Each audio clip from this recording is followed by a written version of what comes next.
नमस्कार दोस्तों, बहुत स्वागत है आप सभी का। कैसे हैं आप सभी? होप सो बहुत अच्छे होंगे। आज का वीडियो बेहद ही इंटरेस्टिंग होने वाला है, जस्ट बिकॉज आज हम बात करने वाले हैं कि जो इंसान संघर्ष से परिचित नहीं होता है, इतिहास गवाह है कि वो कभी चर्चित नहीं होता है। इस वीडियो को हम बेहद ही इंटरेस्टिंग तरीके से आपको समझाने की कोशिश करेंगे। इस टॉपिक को समझाने के लिए मैं एक बेहद ही फेमस नाम आप सभी के बीच में रखना चाहूंगी, जिनका नाम है अरुणिमा सिन्हा।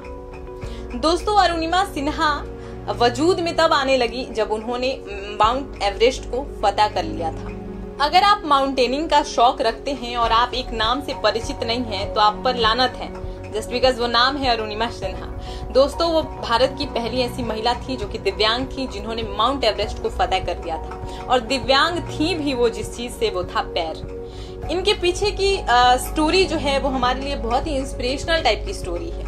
आप सब, हम सब ये तो जानते हैं कि दिव्यांग महिला थी, उन्होंने माउंट एवरेस्ट को फतह कर लिया, लेकिन उनके पीछे की संघर्ष जो थी वो उससे सिर्फ वही वाकिफ थी। दोस्तों, एक छोटी सी स्टोरी मैं उनकी शेयर करना चाहूंगी आप सभी के साथ। एक समय की बात थी जब अरुणिमा सिन्हा जो थी वो ट्रेन में सफर कर रही थी। लखनऊ से दिल्ली का सफर था ये। ट्रेन में कुछ बदमाश आए, उन्होंने एक सोने की चैन पहनी हुई थी, तो वो उन बदमाशों ने सोने की जो चैन है उसे छीनने की कोशिश करना चाहा। अरुणिमा सिन्हा ने इसके लिए मना किया तो उन्हें ट्रेन से बाहर फेंक दिया गया। लगभग 7 घंटे तक वो ट्रेन ट्रैक पर थी। उनका पैर कट गया था, जस्ट बिकॉज वो बिल्कुल जो प्लेट वो होता है ना, पटरी, उन्हीं पर जाकर गिरी हुई थी।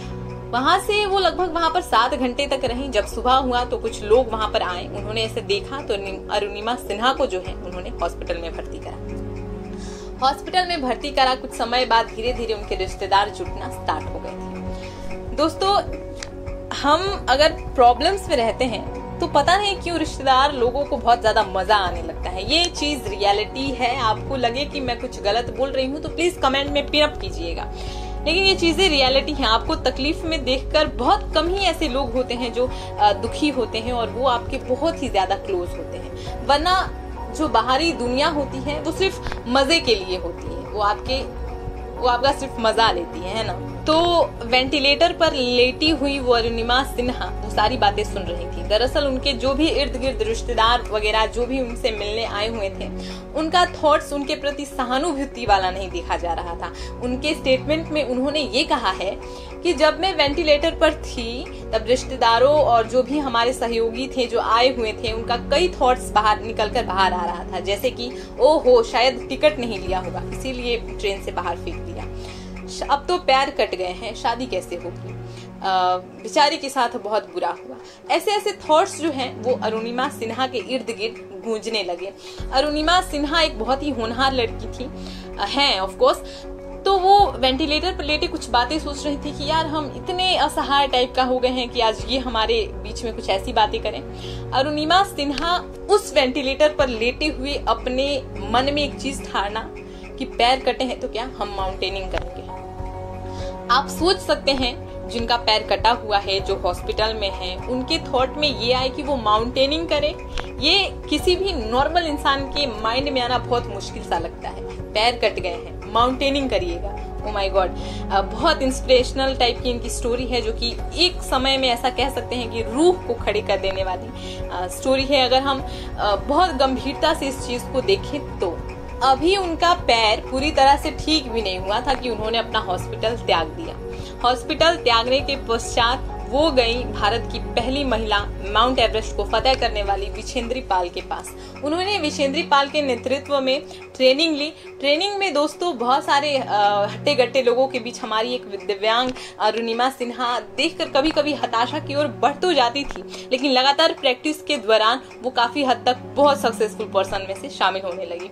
अब बारी आती है माउंटेनिंग करने की। जब माउंटेनिंग करने का हुआ तो अरुणिमा सिन्हा के जो साथी थे उन्होंने भी उनका साथ छोड़ दिया था, जस्ट बिकॉज अरे तुम तो ऐसी, तुम्हारे साथ मेरा चलना अगर हुआ तो शायद मैं भी इस चीज में नाकाम हो जाऊंगा। तो अरुणिमा सिन्हा बहुत समझाने की कोशिश की कि नहीं ऐसा कुछ नहीं है, सब चीज ठीक हो जाएगा, लेकिन कुछ भी ठीक नहीं हुआ। वो अकेले ही अपना ऑक्सीजन बैग लेकर निकल पड़ी।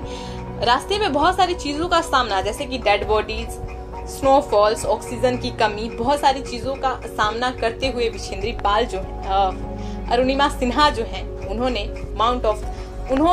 टॉप ऑफ द वर्ल्ड का सफर तय किया और आज वो पद्म श्री से सम्मानित है। दोस्तों, हम इंसान एक चीज तो कह सकते हैं कि हमें वो चीज दिखने लगती है जो वो कर लेता है, लेकिन उसके पीछे की संघर्ष की कहानी हम बहुत कम लोग ही जान पाते हैं। दोस्तों, हम हमेशा सुनते हैं कि ऑटो रिक्शा वाले का बेटा ये बन गया, तबेले में पढ़कर कोई बेटी जज बन गई, रिक्शे वाला का बेटा ये, पेट्रोल पंप वाले का बेटा ये, मतलब बहुत सारी ऐसी चीजें जो हम सुनते हैं जो कि बहुत बैकवर्ड कास्ट से बिलोंग करते हैं और बहुत ही बैकवर्ड फैमिली से बिलोंग करने वाला इंसान बहुत आगे तक सफल हो जाता है। तो इसके पीछे कुछ चीजें हैं, वो है संघर्ष। क्योंकि वो इंसान बहुत ही कम उम्र में मैच्योर होने लगता है, वो सांसारिक चीजों को समझने लगता है, उसके पास अय्याशी करने का, ये पैसे उड़ाना, वक्त बर्बाद करने वाला समय जो है नहीं होता है। क्योंकि वो संघर्ष से उनकी फैमिली परिचित होती है तो उन्हें भी कुछ चीजें समझ में आने लगती है कि संघर्ष क्या चीज है। अगर और इस तरीके की फैमिली में 100 रुपए के लिए चीख चिल्लाहट, मम्मी कॉपी खरीदना है, हमें कुछ पैसे दे दो, बेटा अभी नहीं है, पिछले कॉपीज में जो पन्ने हैं उन्हें फाड़ लो, उन्हें मैं बना देती हूँ, सिल देती हूँ, उनमें उस पर आप काम कीजिए, जब हो जाएगा तब हम कॉपी एक नई आपके लिए खरीद देंगे। तो ऐसे लोगों का जो जीवन होता है वो बड़ा संघर्षपूर्ण होता है। वो स्टार्टिंग से ही मैच्योरिटी के साथ बाहर निकलते हैं, उन्हें क्या कब कैसे करना है ये चीजें बहुत बखूब तरीके से पता होती है। अय्याशियां करने का वक्त नहीं होता है, शायद इसीलिए वो सफल हो जाते हैं। तो एक बात हमेशा याद रखिएगा दोस्तों कि आपकी इज्जत हमेशा आपका रुतबा देखकर ही किया जाता है। अगर आप संघर्ष से परिचित ना होकर बहुत बड़ा कुछ ना करें तो आपको बस उसी एरियाज में देखा जाएगा जिस एरियाज में शायद आपकी फैमिली को देखा जाता है। और आप समझते हैं कि एक रिक्शा चलाने वाला, पेट्रोल पंप, गौशाला, ये सारे इंसानों की जो वैल्यू होती है वो कितनी होती है। और आप जिन्हें अपना आइडियल पर्सन समझते हैं, कभी उनका इतिहास उठाइएगा। हर इंसान जीरो से ही हीरो का सफर तय करता है। तो संघर्ष से कभी घबराना इंसान को तो एटलीस्ट नहीं चाहिए। संघर्ष जो इंसान करता है वो बहुत सारी चीजों को समझते हुए आगे बढ़ता है और उसमें समय अनुसार मैच्योरिटी आ जाती है।